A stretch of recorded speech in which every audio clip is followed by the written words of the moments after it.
orúkọ mi ni Moibi Adesina. Bí mo ṣe jẹ́ sí wọn ọ̀rẹ́ ọ̀gá mi ni so ọ̀rẹ́ ọ̀gá ẹni náà ni so wọ́n jẹ́ ẹnìkan tó dáa sí mi so ìgbà tí ìṣẹ̀lẹ̀ yẹn ṣẹlẹ̀ so aṣáájú agbé lọ sí hospital so a lọ bí adé hospital yẹn ní hospital yẹn wà l'Óṣogbo adébẹ̀ ní ọjọ́ Friday ìgbà tó di alẹ́ Sunday mọ́júmọ́ Monday ó ní ọ̀rọ̀ yẹn ṣẹlẹ̀ so òru gan ni wọ́n ń mí so aṣáájú dókítà lóru sí wọn aṣáájú dókítà sí wọn àwọn dókítà yẹn fún wọn lóògùn so wọ́n ṣe lògùn ara wọn balẹ̀ wọ́n tó bí 15 minutes síra wọn a rí pé wọ́n lè sùn so wọ́n sùn wọ́n han oorun báyìí hàn wọ́n yẹn aṣáájú gbé dókítà again èmi ni mo gbé dókítà padà lóru yẹn dókítà fún wa bá wa pé kí ló dé kí ló tún ṣe yín bàbá wọ́n wá sọ fún wa wípé wọ́n tún jókòó sórí bẹ́ẹ̀dì orí bẹ́ẹ̀dì yẹn wọ́n tún jókòó sórí àga tí wọ́n jókòó sórí àga yẹn àwọn dókítà wa bá wọn bẹ̀ wọ́n wá ní kí n fọ́n ní wọ́n ṣàmú omi ara wọn balẹ̀ so ìgbà tí ó tún wá tó bí ìṣẹ́jú márùn-ún wọ́n wá láwọn fẹ́ sùn àwọn gbé wọn sórí bẹ́ẹ̀dì so tàtà gbé wọn sórí bẹ́ẹ̀dì wọ́n mí mímí wọn yẹn wọ́n lè mí dáadáa wọ́n tàn ṣàdúrà pé ọlọ́mọ pa wọn so gbogbo nǹkan láyé àkọọ́lẹ̀ Ọlọ́run wọ́n ṣe ń mí yẹn àwọn dókítà yẹn ò sọ fún mi wípé wọ́n ti kú nǹkan tó ń sọ ni pé wọ́n ní a máa gbé wọn lọ sí hospital pé kí n pe àwọn ẹ̀gbọ́n mi wá ní àárọ̀ ọ̀la mo sì rẹ̀ pé àwọn èèyàn láti Ìbàdàn pé ká wá bá mi l'Óṣogbo pé èmi nìkan ò lè gbé wọn lọ sí hospital so mo ṣáà pe àwọn ọmọ wọn husband wọn àti àbúrò wọn kan ní Ìbàdàn wọ́n ṣáà wá bá mi bẹ̀ àwọn dókítà yẹn ò sọ fún mi pé wọ́n ti kú nǹkan tó ń sọ fún mi ni wípé a gbọ́n lọ sí hospital ìgbà táwọn ẹ̀gbọ́n yẹn dé àwọn méjèèjì yẹn dé wọ́n sọ fún wọn pé wọ́n ti kú.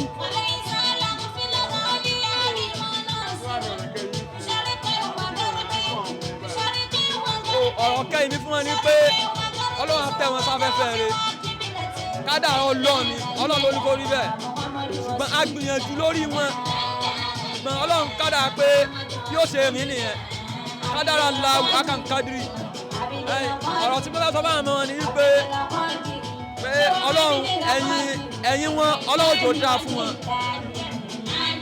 ẹ̀yìn òkú Ọlọ́run á jẹ́ kó dáa fún wọn Ọlọ́run ṣàánú àwa náà torí bàbá promise wa gan pé àwọn ó ṣe dáadáa fún mi wọ́n láwọn ó ṣe dáadáa fún mi gan Ọlọ́run ti kádàrá pé bí ó ṣe rí nìyẹn. orúkọ mi ni Hakeem Ọlálẹyẹ Yusuf tí gbogbo èèyàn mọ̀ sí bàbá Ìbàdàn mo jẹ́ ọ̀rẹ́ tímọ́tímọ́ rẹ̀ láti bí 20 ọdún ó lé mẹ́jọ 1995 ó láti jọ wà nígbàjọ́ ń kó akáàkiri nídìí ẹgbẹ́ òṣèré orí ìtàgé pẹ̀lú àwọn bíi Ibrahim Sata nǹkan Lábọ́sìndé Mọ́fì Àfọlábí gbogbo àjọmọ́ra wa Kúnlé Àfọ́ọ̀d nígbà yẹn kó tó di pé ìtọ́sẹ̀lẹ̀ wá ṣẹlẹ̀ àwọn náà sì gbìyànjú lórí ẹ̀ nígbà tí gbogbo kíní yẹn ṣẹlẹ̀ láti gbé káàkiri ṣáájú rẹ̀ lọ sí rédíò lọ́dọ̀ Kọ́lá Olóòtú kó tó wá di pé ọwọ́ rí bí ó ṣe rí kọ́lọ̀ kó bá wọn fọ̀rùkẹ́ kó lè foríjì kó wu àwọn ọmọ rẹ̀ gbogbo kan tí ò lè dúró ṣe kọ́lọ̀ jẹ́ ká ọmọ rẹ̀ kan ṣe jù bẹ́ẹ̀ lọ. ọ̀rẹ́ mi jẹ́ yẹn gíga pé kò kì í bínú oníwà rẹ̀ lẹ́ni nǹkan òsì kálá ó lawọ́ kò láhùn tó owó ìjẹun kọ́lọ̀ fi gbogbo ẹ̀ kó bá tẹ́ sí afẹ́fẹ́ rẹ̀ àdúrà kan náà ni pé iwájú tẹ́pẹ́ dojú kan kó dáa ẹ̀yìn tẹ́pẹ́ fi sílẹ̀ kó má bàjẹ́.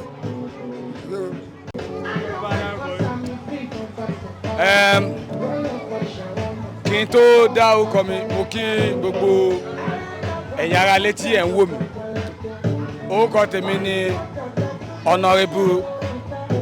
Saheed Babatunde Ọlásùpọ̀ tí gbogbo ayé mọ̀ sí Albaika ìdí tí mo ṣe lo wọ́ọ̀dì sẹ́ni pé ẹ má yẹ kó surprise èmi ni former chairman Ìbẹ̀jú-Lẹ́kì fún Tampa so ìdí mo sọ bẹ́ẹ̀ ni.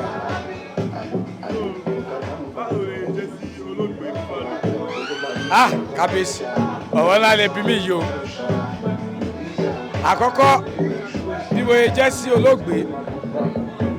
tí n bá sọ pé Musiliu Ajikanle kú Buffalo tí n bá sọ pé bàbá mi ni mi ò sì sọ tí n bá sọ pé ọ̀gá mi ni mi ò sì sọ tí n bá sọ pé ọ̀rẹ́ mi ni mi ò sì sọ tí n bá sọ pé pàdé mi ni mi ò sì sọ nítorí pé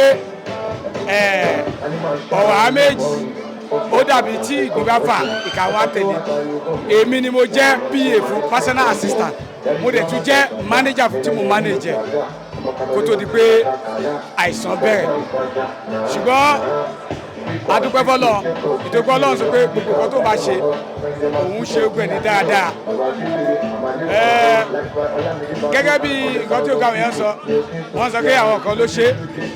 ṣe gbá ló ṣàwò èmi ò gbà pé ẹnìkan ló ṣe Ajíkanlé èmi kà á kú pé bí ọlọ́run ṣe kádàrá nìyẹn bí ọlọ́run ṣe kọ́ nìyẹn ọlọ́run ní kọ àkọọ́lẹ̀ burúkú mọ́ wa ṣùgbọ́n ohun tó pamọ́ ojú ọlọ́run ló tó so lẹ́ẹ̀kan sí orúkọ mi ni Saheed Babatunde Ọlásùpọ̀ Àlùbáríkà èmi ni PA sí Ajíkanlé personal assistant ó dẹ̀ jẹ́ manager at the same time tí ìgbín bá ti fa ìka wọn á tẹ̀lé tí ẹ bá ti rí Ajíkanlé ẹ ti rí mi ẹ bá ti rí mi ẹ ti rí Ajíkanlé kò sí ohun tí mi ò mọ̀ nípa ẹ̀ mo mọ̀ in and out bó bá ń sùn mo mọ̀ tó bá jí mo mọ̀ bó bá ń jẹun mo mọ̀ tó bá ń travel mo mọ̀ gbogbo location gbogbo tó bá ń lọ kò sí ìdí mi mọ̀ ń bẹ̀ so mo mọ̀ in and out ẹ̀.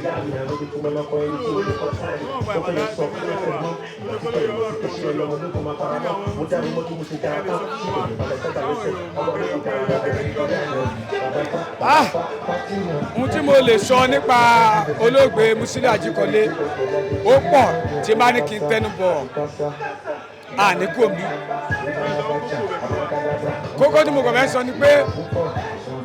Ajikanle jẹ́ ẹ̀dá kan tó jẹ́ pé kò sí ẹ̀dá tó dá láyé nítorí pé kò sí bí ẹ̀dá ṣe máa mì kò sí bí ẹ̀dá ṣe máa rìn láyè torí òní mì kò sí bí ẹ̀dá ṣe máa wà tó máa da tó máa níwà tó da tí ò ní kú síbi kan ṣùgbọ́n gbogbo ìrìn àjò tèmi àti Ajikanle tí a fi rìn Ajikanle jẹ́ èèyàn dáadáa sí mi èèyàn tó da èèyàn tó ní àánú ọmọlàkejì èèyàn tó jẹ́ pé tí ebi bá ń pa a kọ́kọ́ sọ pé kí ẹni yẹn kó kọ́kọ́ jẹun kóhun tó jẹ tí ẹ bá jọ lọ síbi iṣẹ́ bóyá jọ lọ lókè á ní kí ẹni yẹn kó kọ́kọ́ ṣiṣẹ́ kóhun tó ṣiṣẹ́ ó jẹ́ ìdájọ́ pé ó ní ayọ̀ ọkàn lóòótọ́ kò kí ń ṣe ẹni tó lówó ebi ò dẹ̀ pa ṣùgbọ́n ó ní ayọ̀ ọkàn so ẹ̀kọ́ tí mo kọ́ lára ẹ̀ ó pọ̀ gan tí mi ò tẹ̀lé sọ èèyàn gidi ni èèyàn tó dáa ni mo fi àsìkò yìí mo fi ń bẹ Ọlọ́run ọba mo dẹ̀ fi ń bẹ ìránṣẹ́ ànábì Muhammad sallallahu alaihi wasallam kó bá mi tẹ́ Musiliu Ajikanle sí afẹ́fẹ́ rere gbogbo ìwà ẹ̀ṣẹ̀ tí ó bá ṣe èyí tó ṣe ní kọ̀ọ̀yí tó ṣe ní gbangba kí Ọlọ́run ọba kó má bàa fi bí kọ́lọ̀ mi kó pa àṣẹ rẹ̀ kó dáríjì.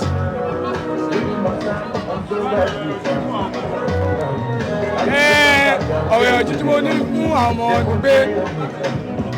kí wọ́n wo àwòkọ́ṣe bàbá wọn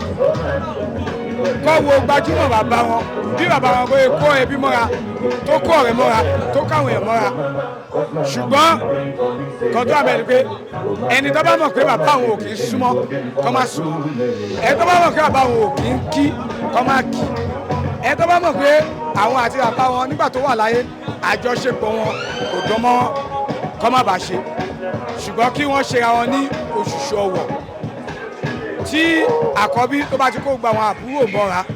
pẹ̀lú ògo Ọlọ́run ìrìn àjò wọn á bọ́ sí ọ̀nà tó máa yọrí sí ire mo dẹ̀ gbàdúrà fún wọn kí Ọlọ́run kó dúró tì wọ́n tí a bá rẹ́ nìkan tó bá ní òun á ṣe gbá òun á ṣe kò sí tó lè ṣe fún wọn kò sẹ́ni kankan tó lè ṣe ọkàn ṣùgbọ́n Ọlọ́run nìkan ló lè ṣe nǹkan fún wọn tí ò lè fi wọn sílẹ̀ títí láíláí àti láíláí so mo bẹ̀ wọ́n pé wọ́n kú aráfẹ́ra kù wọ́n kú ọ̀rọ̀ bàbá wọn kí wọ́n rò kí wọ́n má rò jinlẹ̀ tí wọ́n bá rò ní àròjinlẹ̀ wọ́n ní ẹkún wọ́n ní ẹkún ló máa ń fa ikùn jáde ṣe ọ̀nà sáwọn mi nítorí pé tí a bá ní kó máa rò lọ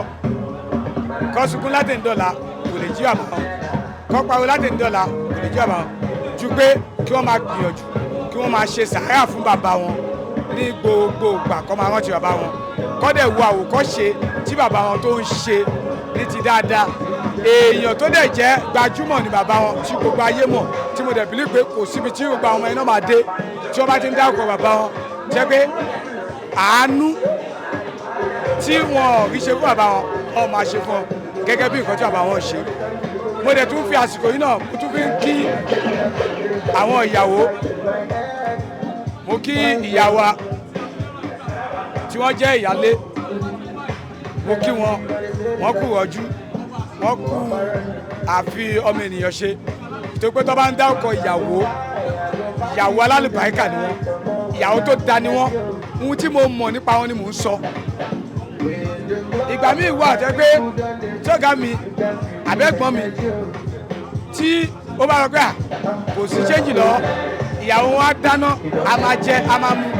àtàwọn tajọ́ ọmọṣẹ́ àtàwọn tó jọ rẹ̀ kò tẹ́ ní kọ́kọ́ nù ó kó gbogbo ẹbí mọ́ra ìyàwó alálùbáríkà ni kí ọlọ́run kó bá mi gba àṣìṣe ọ̀gá mi rẹ kó má fi bìyàwó ẹ̀ kó má fi bìyàwó ẹ̀ kó má ṣe ní àkúfà mo dẹ̀ tún kí ìyàwó kékeré náà tó jẹ́ ìyàwó rà òun náà ọmọlúàbí ni ìyàwó gidi náà lòun náà tí gbogbo àwa artist tí a mọ̀ kí ọlọ́run kó ṣàánú fún wọn kí ọlọ́run kó dúró tì wọ́n kí ọlọ́run kó má fi ẹ̀ṣẹ̀ ọkọ wọn kó má fi bí wọn